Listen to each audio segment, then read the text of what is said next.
Jesus celebrates the Last Supper with his disciples. A reading from the Gospel of Luke, chapter 22, verses 1 through 6, and the Gospel of Matthew, chapter 26, verses 20 through 27. Now the festival of unleavened bread, called the Passover, was approaching, and the chief priests and the teachers of the law were looking for some way to get rid of Jesus, for they were afraid of the people. Then Satan entered Judas, called Iscariot, one of the 12.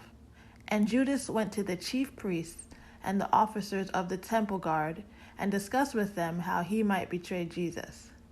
They were delighted and agreed to give him money.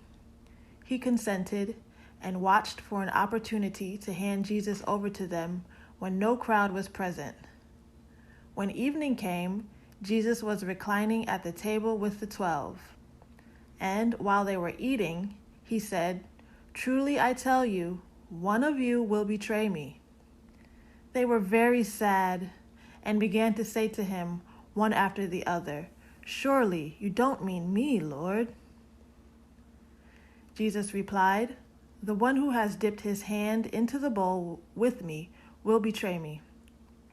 The Son of Man will go just as it is written about him. But woe to that man who betrays the Son of Man. It would be better for him if he had not been born." Then Judas, the one who would betray him, said, "Surely you don't mean me, Rabbi." Jesus answered, "You have said so." While they were eating, Jesus took bread, and when he had given thanks, he broke it and gave it to his disciples, saying, "Take and eat. This is my body." Then he took a cup, and when he had given thanks, he gave it to them, saying, "Drink from it, all of you." Jesus desired to share the Passover meal with his close friends, the disciples.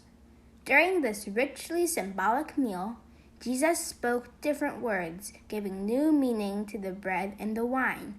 The bread would now represent his body, and the wine his blood, broken and shed for all.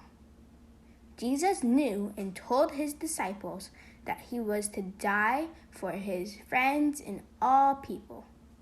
The disciples did not understand. Jesus also knew that in order to fulfill the scriptures, one of his disciples, Judas, would betray him for 30 pieces of silver. Have you ever been betrayed by a close friend? Imagine the sadness Jesus feels in this moment.